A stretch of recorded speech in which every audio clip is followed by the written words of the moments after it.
e dou-lhes a vida eterna, e nunca hão de perecer, e ninguém as arrebatará da minha mão. Palavras de Jesus em João capítulo 10, verso 28. Meu querido amigo ouvinte, querido irmão, irmã, eu queria perguntar para você com serenidade nessa apresentação dessa palestra, se você que se diz salvo, acha que é possível perder a salvação?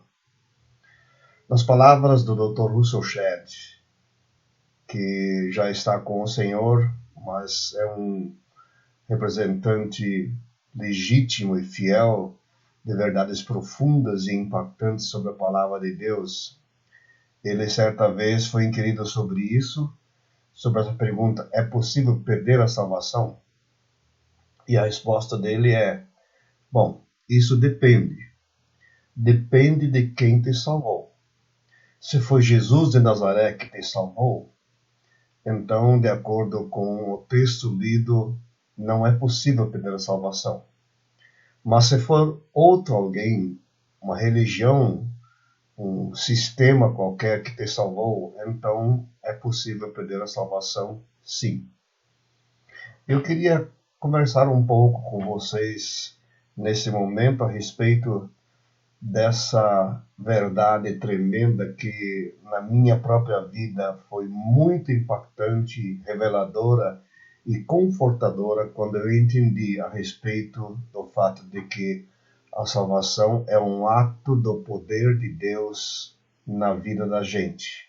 E eu começo com uma ilustração. Nos Alpes suíços existe o maciço de Matterhorn, uma montanha de aproximadamente 4.500 metros de altura, cujo pico, sempre coberto de neve, é uma atração especial para os alpinistas. Existe no vale desta montanha, para expedições que queiram se aventurar, mapas, ferramentas e cordas especiais disponíveis para as escaladas. Ferramentas essas aprovadas pelo governo suíço para esse se responsabilizar por eventuais acidentes. Contudo, na década de 1960, vários alpinistas, ao escalarem esse maciço por uma vertente mais difícil, foram surpreendidos por uma pequena avalanche. Todos escorregaram e as cordas que estavam presas em ganchos na rocha não suportaram o peso e romperam-se, lançando os alpinistas no espaço vazio, direto para a morte. Quando foi feita a perícia das cordas, descobriram que não eram as recomendadas pelo governo suíço, que tinham uma característica comum: uma fibra vermelha especial de alta resistência permeando a corda. Essa corda era capaz de suportar o peso de toda a equipe. Os alpinistas que morreram optaram por uma corda mais barata, não recomendada pelas autoridades, e consequentemente pagaram com a própria vida por essa escolha errada. Essa história tem muito a ver com outra corda de segurança, única e sem substitutos. Através da Bíblia, por todas as páginas, está permeada essa fibra especial, única, capaz de suportar todo o peso do juízo divino e permanecer firme, sustentando a quem nela se fixar. De ponta a ponta, através das Sagradas Escrituras, da Bíblia Sagrada, Jesus, o Verbo encarnado, o Deus que veio e tomou forma humana, é essa fibra vermelha de alta resistência apresentada graciosamente como a única fonte de salvação para todos. Tudo converge sobre ele. Tudo gira em torno dele, tudo aponta para ele, e por toda a Bíblia vemos a sua presença. E eu cito algumas verdades importantes de como a Bíblia aponta para esse que é chamado o Salvador do mundo. Na história da criação, em Gênesis 1, verso 26, mesmo que não apareça a designação de alguém que se pode propor ser Jesus, mas o verbo está no plural. Diz ali, façamos o homem à nossa imagem e semelhança. Quer dizer, há uma conversa entre as três pessoas da Trindade, onde Deus o Filho se fazia presente. Mas em Gênesis capítulo 3, verso 15, quando da promessa feita para a serpente de que haveria alguém da semente da mulher, que haveria de esmagar a sua cabeça, ali já temos uma demonstração clara, uma apresentação de Deus o Filho, apontando para o futuro distante ainda, que haveria de, na cruz do Calvário, esmagar a cabeça da serpente, isto é, destruir, arruinar completamente todas as intenções de Satanás, colocando-o debaixo de total autoridade e soberania do Senhor Jesus. Mas há outros textos que podem significar figuras do sacrifício de Cristo, como, por exemplo, em Gênesis 22, onde Abraão leva para sacrificar o seu filho Isaque no Monte de Moriá. Aliás, o monte é o mesmo, somente há um distanciamento de várias centenas de anos, mas no mesmo monte, muitos anos depois, Jesus é sacrificado em favor dos pecadores, Deus se fazendo presente. No caso de Abraão, houve um sacrifício, houve um substituto, houve um carneiro colocado entre os arbustos que Abraão pôde pegar para sacrificar em lugar do seu filho de Isaque. Mas no caso de Jesus, muitos anos depois, não havia ninguém, e ele foi até o final para cumprir todo o desígnio que lhe estava preparado. Na Bíblia, no Velho Testamento, muitas vezes aparece a figura o anjo do Senhor, que é uma figura atribuída à segunda pessoa da Santíssima Trindade, Deus, o Filho, apontando para aquele que havia de encarnar. Os salmos são ricos nessa apresentação. Por exemplo, o Salmo 2 é um salmo messiânico que retrata a vontade do Pai em dar o governo ao seu Filho. E é um salmo preciosíssimo, especialmente para os nossos dias, em que há tanto conflito, tanta confusão e tanto levantamento de gente ímpia se opondo a Deus e negando a sua existência, a sua soberania. Esse salmo é válido para a gente ver que Deus, o Pai, designou o seu Filho para ser o Senhor absoluto de todas as coisas. No Salmo 22, há um retratamento muito claro, com detalhes do sofrimento de Jesus Cristo lá na cruz. Nesse tempo em que Davi escreveu esses salmos, ainda não havia sido instituído a pena de morte por crucificação, que veio a acontecer muitos anos, centenas de anos depois. Mas Davi aqui está fazendo uma profecia. Ele está sentindo na própria pele o que o seu sucessor haveria de sofrer para pagar o preço pelos pecadores. Isaías capítulo 52 e 53, há uma retratação muito clara, com riqueza de detalhes sobre o sofrimento e a vitória do Senhor Jesus. E o que era sombra no Velho Testamento se torna real no Novo Testamento com a encarnação do Verbo, com a encarnação de Jesus. As profecias têm seu cumprimento nele. Poderia citar aqui muitas outras referências que apontam para Jesus, que falam de Jesus como aquele que haveria de vir e assumir sobre si a responsabilidade de ser essa corda permeada com o fio escarlate de altíssima resistência, capaz de suportar todo o impacto da ira de Deus e tomar sobre si a responsabilidade da salvação de toda a humanidade. Mas quem enfatiza mesmo isso no Novo Testamento é o apóstolo Paulo, num texto maravilhoso, um texto que eu amo muito. Paulo diz em Colossenses capítulo 1, versos 13 a 23, eu faço questão de ler texto completo, texto que relata a grandeza do caráter de Jesus. Veja bem, verso 13 em diante. Pois ele nos resgatou do domínio das trevas e nos transportou para o reino do Filho do seu amor, em quem temos a redenção, a saber, o perdão dos pecados.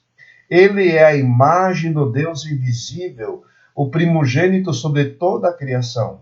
Pois nele foram criadas todas as coisas, nos céus e na terra, as visíveis e as invisíveis, sejam tronos, sejam soberanias, poderes e autoridades. Todas as coisas foram feitas por ele e para ele. Ele é antes de todas as coisas, e nele tudo subsiste. Ele é a cabeça do corpo, que é a igreja. É o princípio, é o primogênito dentre os mortos, para que em tudo tenha a supremacia. Pois foi do agrado de Deus que nele habitasse toda a plenitude, e por meio dele reconciliasse consigo todas as coisas, tanto as que estão na terra quanto as que estão nos céus, estabelecendo a paz pelo sangue derramado na sua cruz. Esse é Jesus de Nazaré. Esse é a corda que tem em seu meio a marca vermelha do seu sangue, a garantia de sustentação, de suporte, a garantia de uma obra completa de redenção para toda a raça humana. Assim, a salvação está baseada naquilo que ele fez. Jesus é aquele que se entregou e morreu por nós pecadores, assumindo a nossa culpa e nos dando a certeza que, se nós crermos nele como nosso único e suficiente Salvador, nós poderemos ter a garantia da salvação. Jesus fez tudo. O apóstolo Paulo também escreve na carta aos Efésios capítulo 2, versos 8 e 9. Pois vocês são salvos por meio da graça, por meio da fé. E isso não vem de vós, é dom de Deus, é presente de Deus. Não vem das obras para que ninguém se glorie. Nós temos a tendência, diante de algum ato, nos gloriarmos, nos engrandecermos, nós nos enobrecermos.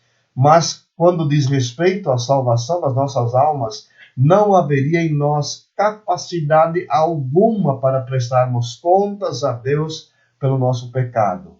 Então, o Senhor Jesus entregou-se a si mesmo completamente, deixando que a sua alma se derramasse na morte, sofrendo o nosso castigo, morrendo lá na cruz, sendo enterrado no sepulcro, mas ressuscitando ao terceiro dia, quebrando o selo do Império Romano, rompendo as portas da sepultura e tomando das mãos de Satanás as chaves da morte e do inferno.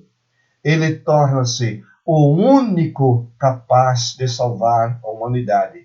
Como o apóstolo Pedro escreve, diz no seu discurso em Atos capítulo 4, verso 12, e não há salvação em nenhum outro, pois debaixo do céu não há nenhum outro nome dado aos homens pelo qual devamos ser salvos.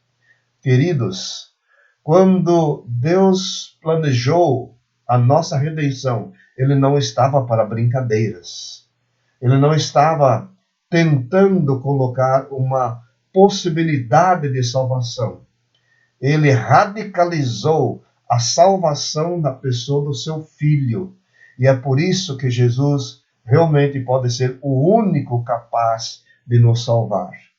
Deus não estava para fazer nada diferente do que a seriedade da nossa salvação, a morte do seu Filho, o preço pago, tudo que Jesus sofreu, vai muito além do que qualquer um de nós podemos dar como resgate pela nossa alma.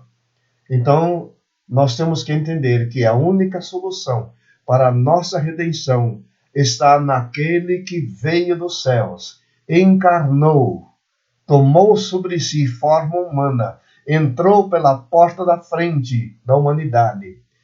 E durante a sua história, mesmo só fazendo bem, sofrendo injúrias, sofreu tudo por amor a nós. E foi finalmente crucificado, morrendo lá na cruz, sendo sepultado, ressuscitou poderosamente ao terceiro dia e torna-se o autor único da salvação do ser humano. Então, se Jesus foi quem te salvou, creia. A salvação está garantida por toda a eternidade. A mentira de Satanás é fazer-nos duvidar da palavra de Deus e da promessa que Deus faz. Jesus disse: "E dou-lhes a vida eterna, e nunca hão de perecer, e ninguém os arrebatará da minha mão." Então fica essa pergunta novamente. Se você crê na segurança da sua salvação, depende quem te salvou. Se é pelas tuas obras, se é pelos teus méritos, se é pela tua tentativa de chegar lá, meu amigo, você está redondamente enganado e iludido.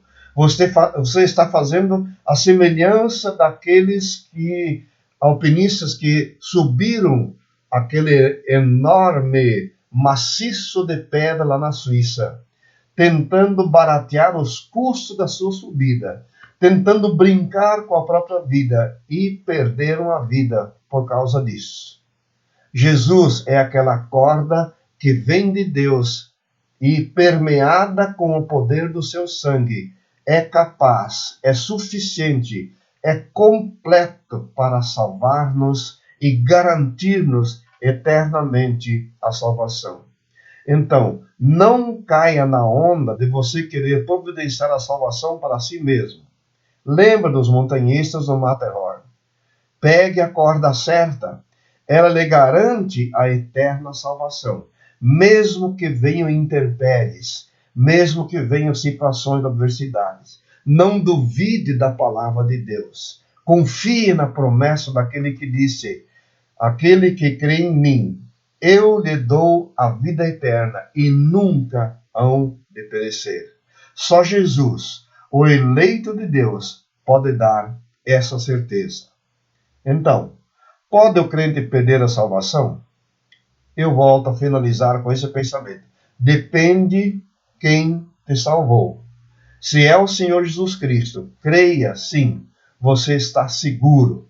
Se você nasceu de novo, creia sim, seu nome foi escrito no livro da vida e para todo sempre você está em segurança, porque não depende do que você é ou do que você faz, depende unicamente daquilo que Jesus Cristo, a corda permeada com a marca vermelha do seu sangue, a fibra que nos sustenta, que é capaz de nos suportar, somente Ele pode dar a nós a certeza da salvação.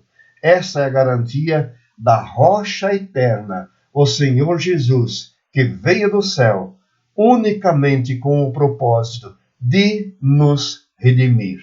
Deus te abençoe e tenha realmente essa certeza em seu coração completa, porque é a promessa de Deus. Eu quero orar com você. Pai, muito obrigado, porque nessa promessa nós podemos descansar. Muito obrigado porque tu não falhas. Por mais que o inimigo se levante, por mais duras que sejam as intempéries do nosso dia a dia, a tua palavra nos dá certeza de que quando nós temos o Senhor Jesus como nosso Salvador, quando essa corda chamada Jesus de Nazaré, nela estivermos presos, nela estivermos seguros, então jamais essa se romperá, porque é dos céus que nós temos essa garantia.